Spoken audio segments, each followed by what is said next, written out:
Hey guys, welcome to the Amanda and Rich Show. In this video, we're going to talk about getting into med school.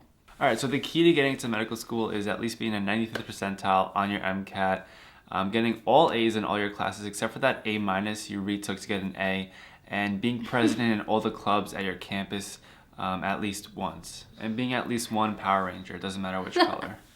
Yeah, no, that was all just a joke, but I feel like people stopped watching by now. Alright, just kidding, but now we're going to get into how to get accepted into medical school. So, I know that you've probably heard this a million times that you need a high MCAT and a good GPA to get into medical school, or at least to be competitive enough to get into medical school. And we heard that like a million times, obviously, when we were looking for advice. I can't stress enough how important that is because in like our personal situation, I applied to medical school with a 3.9 GPA and I would say an MCAT score that was like the average of most people that get accepted into medical school. I think that's correct. And so I thought I was set. I looked at the stats of the schools I wanted to apply to, and my GPA was either at or above the average, and my MCAT was pretty much At the median. At the median, or maybe slightly above for like safer schools. And just to give you guys some perspective, we both applied to about 25 schools. 25 schools, yeah. Those schools, I would say, schools that I thought were my target schools actually ended up being reach schools for me, and schools that I thought were safe schools ended up being targets. So like I thought that my MCAT and GPA were there, but it is just so competitive that we really can't stress enough how important that is. In my personal belief, I think that the MCAT is weighed a little bit more because it is standardized, while as your GPA is not standardized across, the entire, all the colleges. Yeah, definitely. So is it possible to get into medical school with like a semi-low MCAT and a semi-low GPA? Yes, but again, it's just statistics. It's not likely. It depends on what else you have going for you. So pretty much to sum it up, high MCAT, high GPA. You already knew that, but on to the next stuff. So in my opinion, I think the next most important thing in getting into medical school is to make sure you're doing things that you enjoy. And for this, I mean, this kind of includes what your major would be in school, what your clinical experience would be, your research, whatever activities you do. I think if you're doing things that you enjoy and that you're good at, you're just going to be able to really tell your story better in interviews, in your application in general, and you're going to seem more real and genuine.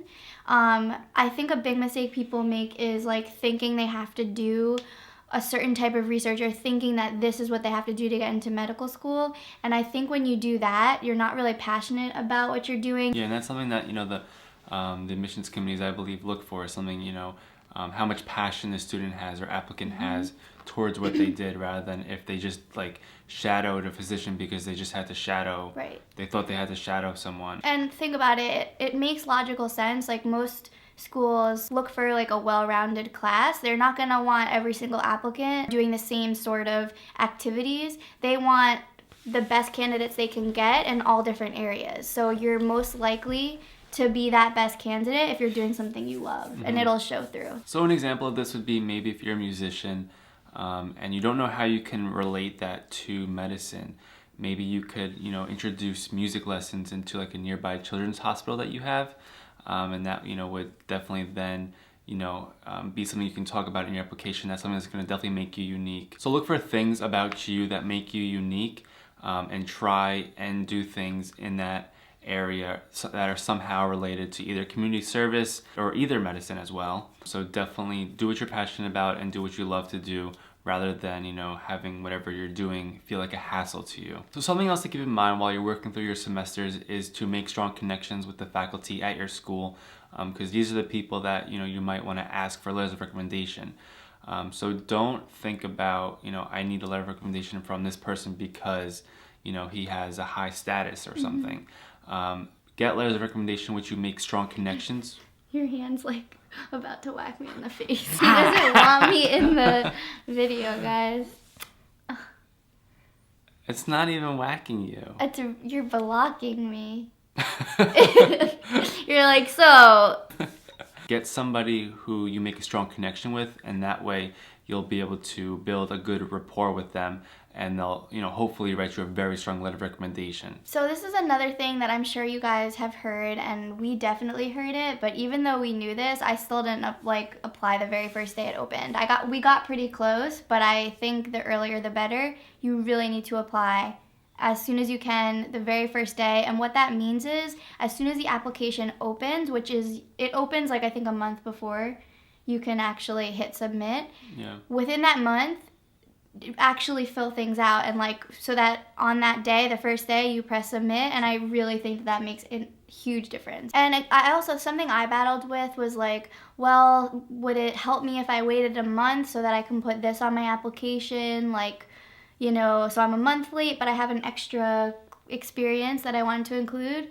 My answer to that, now that I have gone through it, is I don't think it's worth it, because I think it's just get it in early, and you can always email updates of that experience. If anything, it gives you something to send and to remind them of your application. Yeah. So I definitely thought of that when I was applying, and I wish I could have told myself no, I don't think that matters as much. It's not going to clear your application if you don't submit on the first day, but like we said, just get it in as early as you can. Yeah, what we're saying here, a lot of it seems extreme, get the highest MCAT you can.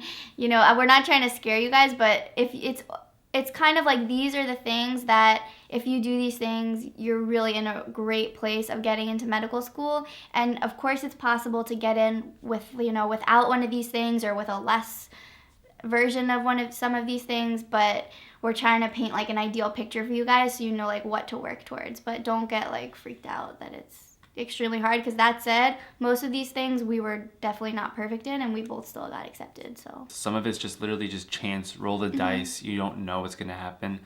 There are people who get accepted with below a 500 MCAT sometimes, so you just don't know what's going to happen, and how the admissions committee is going to view your application. So our final tip is going to be align your goals with your stats. Take what schools you want to apply to and see if that's viable.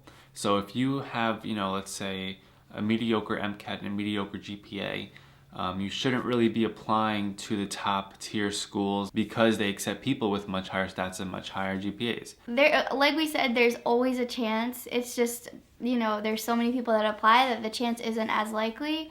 But if you want to include one or two of your top schools, and just whatever, you don't mind spending the money, I think you can go for it, because you really never know. So again, with your preliminary application, you want to definitely put a lot of time into your personal statement, because that is going to be the one, or one of the biggest things they're going to look at, and that's going to be something you're going to send to every single school. So make it unique, make it about you. Don't do any of the cliche personal statements, because that's just going to blend in with everybody else's. So make it as unique as possible. So that's our wrap up of I told you won't stop doing it. It's because your hands, when you lift your elbow, it's in line with my face. So that's our wrap up of how to get into medical school. Hopefully you learned something from this video. If you did, definitely leave a comment below on what you learned. Maybe you have another tip for us, or a tip for everyone else watching this. So definitely help out the community. We're trying to... You're such an exaggerator, it's not even funny. If you like this video, definitely give it a thumbs up. If you don't like it, sorry.